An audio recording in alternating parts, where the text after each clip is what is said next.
우리 약국 카운터 앞에는 대기의자랑 홍삼정이나 쎄쎄 같은 거 파는 진열대가 있었어요.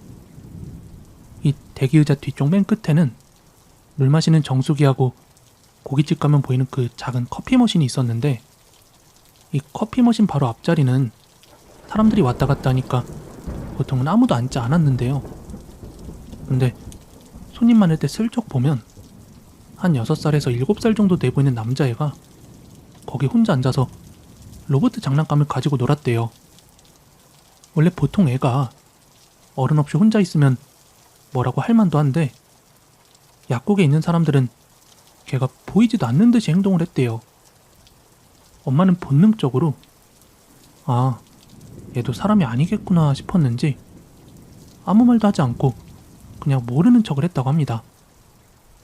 이 남자애는 그냥 혼자 놀다가도 약국문이 딸랑하고 손님이 들어오면 거기를 흘끗 쳐다본대요. 그리고 어떤 손님의 경우에는 아주 뚫어지게 노려보는데, 어린애라고는 믿기지 않을 정도로 엄청 화가 나 있는 표정으로 눈도 하나 깜빡하지 않고 노려봤대요. 그럼 그 손님들의 경우에는 어김없이 진상이었다는 거예요.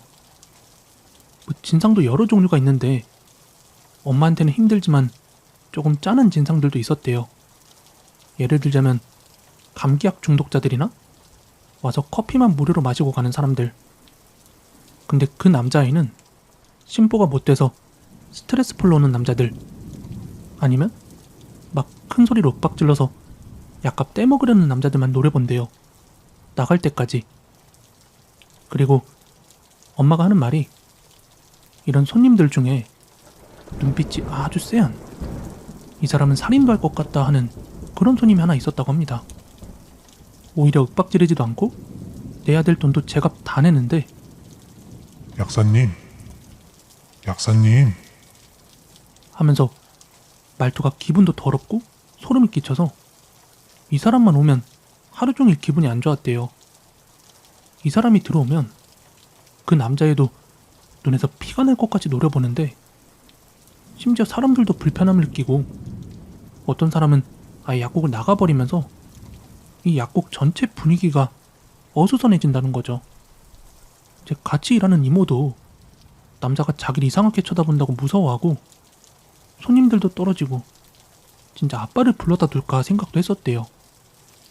근데 이 사람이 뭐 정해진 시간에 오는 것도 아닌데 일하고 있는 아빠를 몇 날 며칠을 약국에 데려다 놓기도 뭐하잖아요.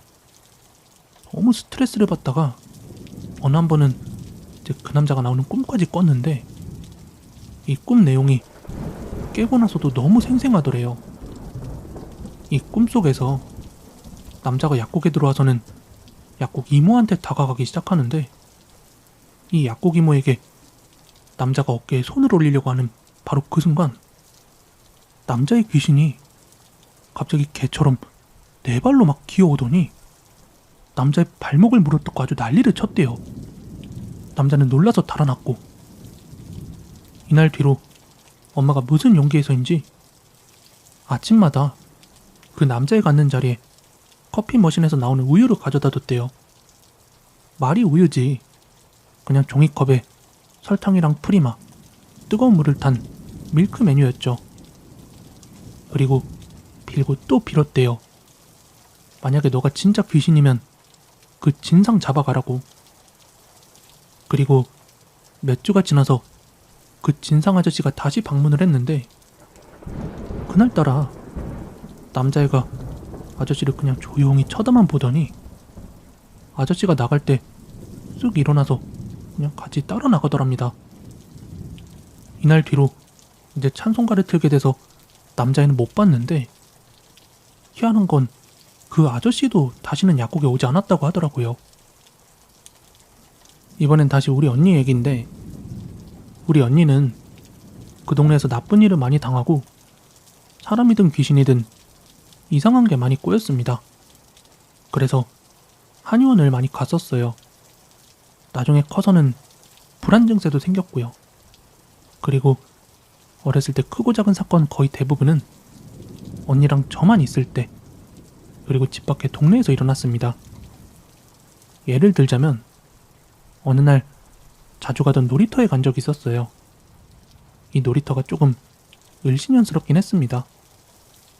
요새는 놀이터가 잘 되어 있지만 이때는 놀이터 놀이기구들이 페인트칠 다 벗겨져 있고 낡아서 끽끽 소리 나고 손 찝히면 아픈 그런 놀이터였어요. 놀이터 주변 가정집에서는 우는 소리나 비명 소리도 가끔 나고 애들 노는 놀이터인데 담배꽁초도 많고요. 아마도 그 비명 소리 같은 건 제 생각인데 맞는 소리로 생각이 됐습니다. 아무튼 그날은 동네 단짝 친구가 어디 가고 없어서 언니를 쫄라서 세발자전거 뒤에 강제로 태워서 놀이터에 간 날이었습니다. 멀리서 놀이터가 보일 때가 되자 언니가 다급하게 막 집으로 돌아가자고 난리친 것까지는 기억이 납니다. 소심한 언니가 내 팔을 잡으면서 막 방향을 틀려고 해서 몸싸움을 잠깐 했었는데 당연히 저는 언니 말을 안 들었죠. 근데 이상한 게 언니는 그 전에도 어른들이랑 그 놀이터에 몇 번 갔었고 별 거부감이 없었어요. 왜 그때 집에 가자고 했었는지 아직까지도 모릅니다. 아무튼 그날 그게 제 마지막 기억이었고 어른들이 해준 얘기가 나간 지 얼마 안 돼서 제가 머리에 막 피가 철철 흐르는 상태로 울고 있는 언니를 세발자전거에 태워서 약국으로 다시 돌아왔대요. 막 다들 혼비백산해서 병원에 데리고 갔더니 머리를 바늘로 꿰매야 할 정도로 크게 다쳤었대요. 이날 언니가 어른들한테 뭐라고 했는지는 모르겠는데 나랑 둘이만 있을 때 해준 얘기가 있어요. 이 놀이터 다시는 가지 말자고 하면서 내가 어떤 돌을 보고 그 돌에 꽂혀서는 막 석기시대다, 뗀석기다, 우가우가 막 거리면서 막 주접을 떨었대요. 그리고 한자리에서 빙글빙글 돌면서 춤을 추더니 갑자기 이 돌로 내 머리를 스스로 찍어버렸답니다. 그때 그 모습이 마치 내가 아닌 것 같았다는 거예요. 근데 이게 하나도 저는 기억이 안 납니다. 석기시대 애니메이션 때문에 뭐 그런 걸 좋아하긴 했었는데 왜 내 머리를 찍었는지 평생 자해 비슷한 걸 해본 적도 없거든요.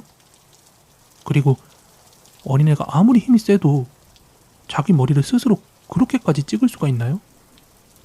만약에 정말로 나를 해한 존재가 있었다면 평소에는 같이 다니는 친구가 기가 세서 나를 못 건드린 건 아닐까 싶어요. 이 친구는 일단 덩치도 크고 또 힘도 세고 항상 걔네 집 놀러가서 밥을 먹으면 고봉밥을 주셨어요. 어린애가 그걸 전부 다 먹더라고요. 나중에 듣기로 얘가 국가대표 배구 선수팀에 들어갔다고 하더라고요. 어쨌든 저는 말 안 듣기 챔피언이기 때문에 그 후에도 친구랑 맨날 그 놀이터에 가서 놀았는데 아무 일도 안 일어났어요. 그런 거 보면 언니한테 뭔가가 있거나